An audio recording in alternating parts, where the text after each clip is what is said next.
नमस्कार। India debate में आप सबका स्वागत है। मैं हूं आशुतोष पाठक।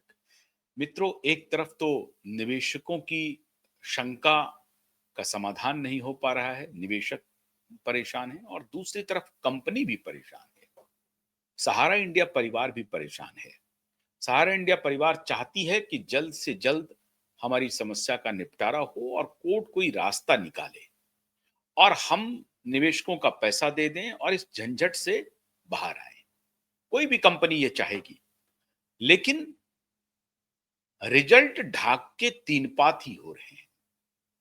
दिन बीतता जा रहा है, परेशानियां बढ़ रही है निवेशकों की, कंपनी की परेशानियां लगातार बढ़ रही है।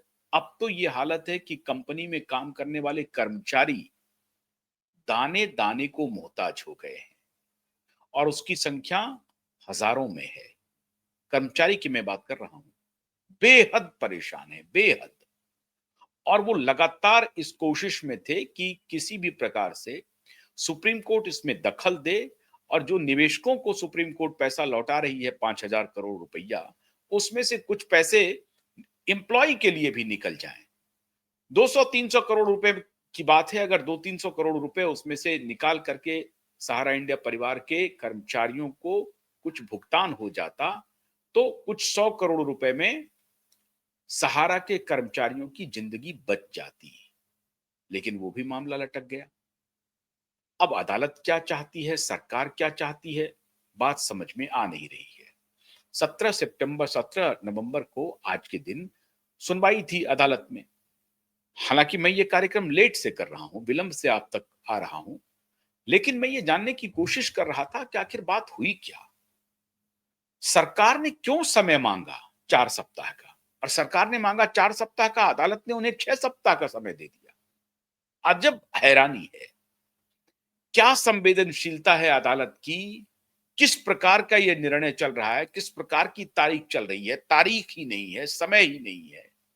लाखों करोड़ों निवेशकों की जिंदगी फंसी हुई है, हजारों कर्मचारियों की जिंदगी फंसी हुई है, एक बड़ी कंपनी पूरी तरह से तबाही के कगार पर बैठा है। अदालत तारीख पर तारीख दे रही है।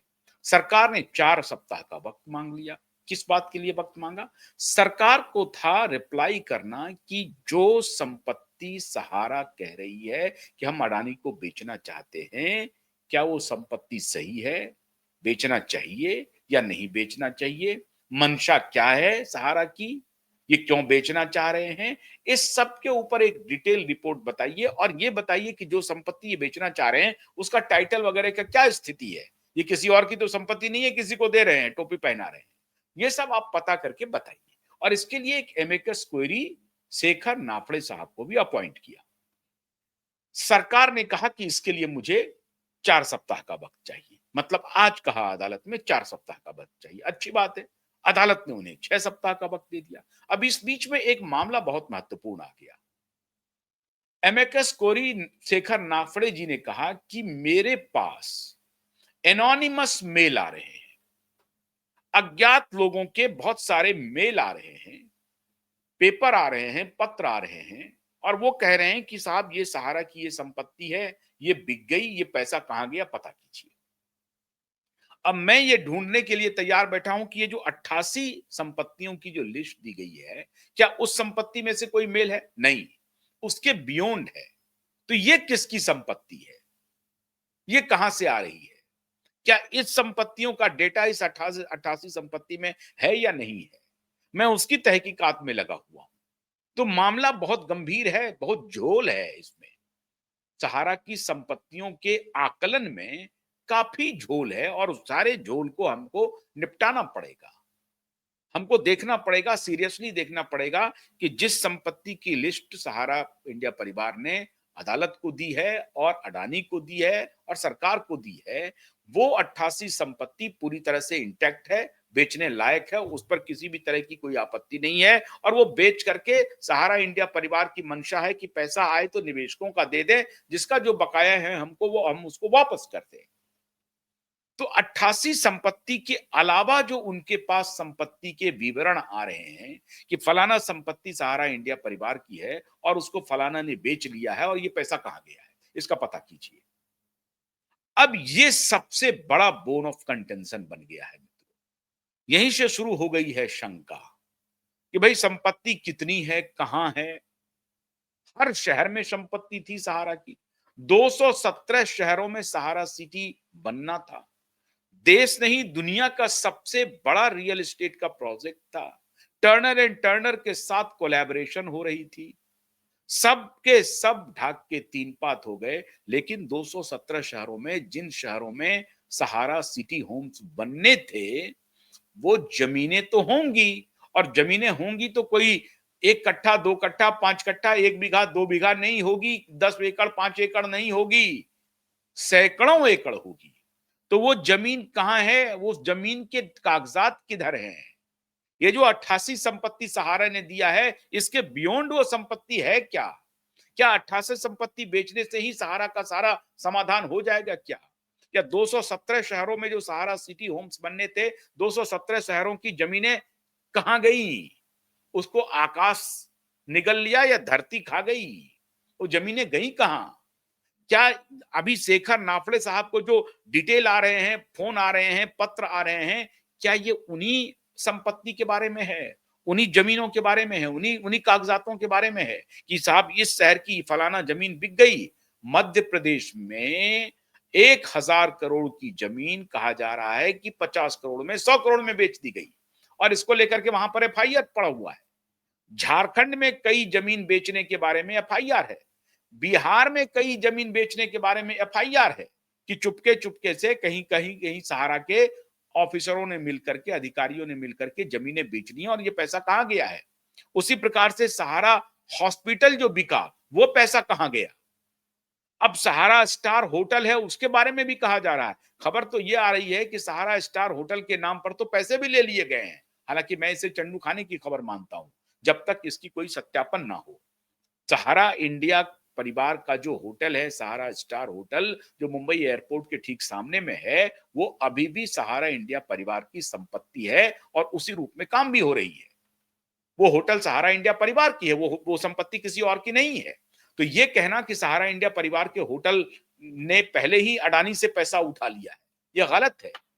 अब सवाल है कि एक तरफ अडानी संपत्ति लेने को तैयार है, सहारा इंडिया परिवार संपत्ति देने को तैयार है। सरकार को जस्टिफाई करके बताना था, इवैल्यूएट करके पूरी तहकीकात के बाद सरकार को अपना रिप्लाई फाइल करना था आज अदालत में कि हाँ ठीक है, ये जो संपत्ति है बेच सकते हैं, और अगर अडानी समूह खरीदने के लिए तैयार है तो खरीद ले। अब उसका वैल्यूएशन के बारे में फिर आगे बात बढ़ेगी। मतलब एक तरह से सरकार पहले अनुमति दे, क्योंकि यहां पर लैंड ट्रांसफर होना है, लैंड की बिक्री होनी है, तो लैंड किसी और का तो नहीं है।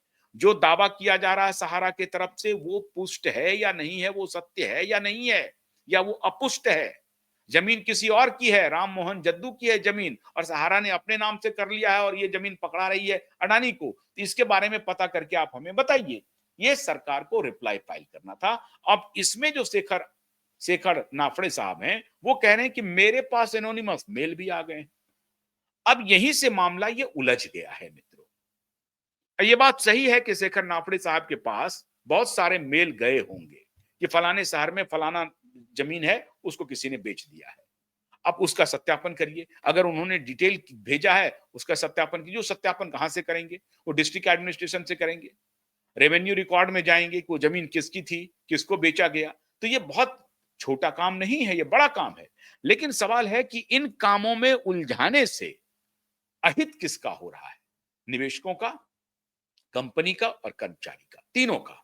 इसमें सहारा का स्टेक ही सबसे ऊपर लगा हुआ है। सहारा इंडिया परिवार का भी स्टेक लगा हुआ है, उनके कर्मचारी का भी है और उनके निवेशकों का भी है। और तो किसी का कुछ जा ही नहीं रहा, और तो लोग तारीख पर तारीख दिए जा रहे हैं, वकील पैसे बना रहे हैं, वकील एपियर हो करके अपना पैसे बना ले जा रहे हैं।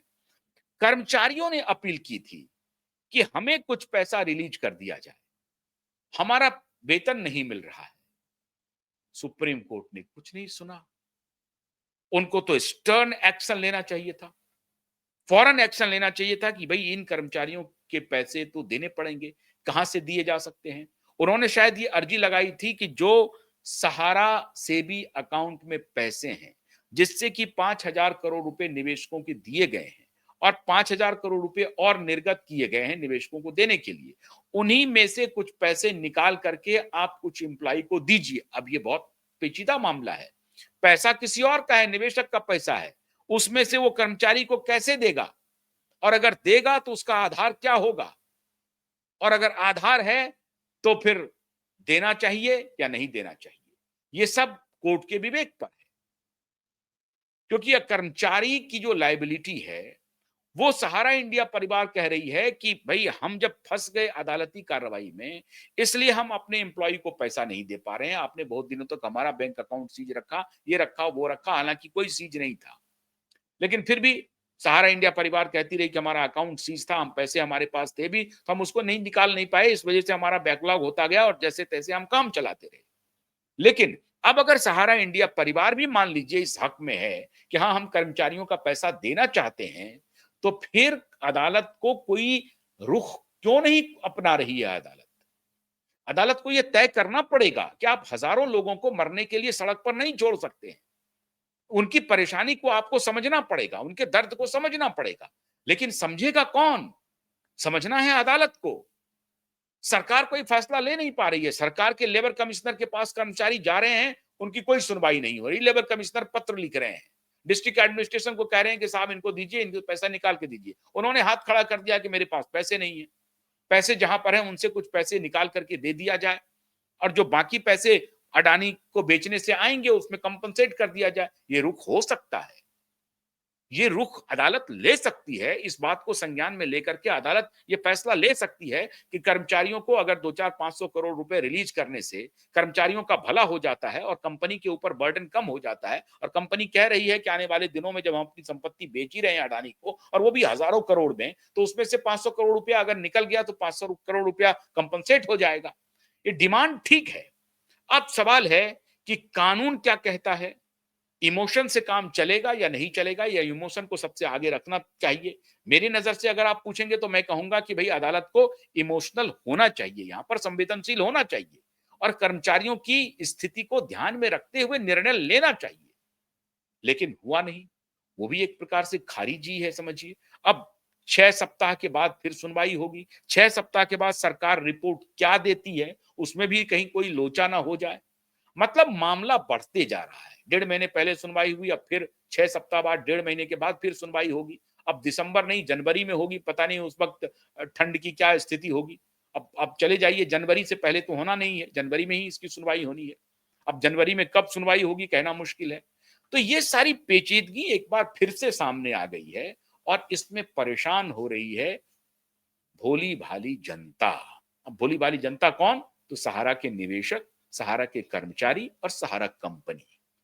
मैं एक बार फिर अदालत से अनुरोध करता हूं कि ये जो 5 महीने 4 महीने निपटाने का जो इरादा है उसको दूर कीजिए और सहारा इंडिया परिवार की समस्या को अविलंब सुन करके कंपनी को भी राहत दीजिए, निवेशक को भी राहत दीजिए और कर्मचारी को भी राहत दीजिए। वरना ये मामला फुटबॉल की तरह इधर से उधर डोलता रहेगा, कोई कहीं इसकी किसी की सुनवाई होगी नहीं। मैं उम्मीद करता हूं कि अदालत अगली तारीख को कम से कम संवेदना को सबसे आगे रखेगी और इस समस्या का कोई ना कोई सिंपैथेटिकली निदान करेगी। बहुत बहुत शुक्रिया। नमस्कार।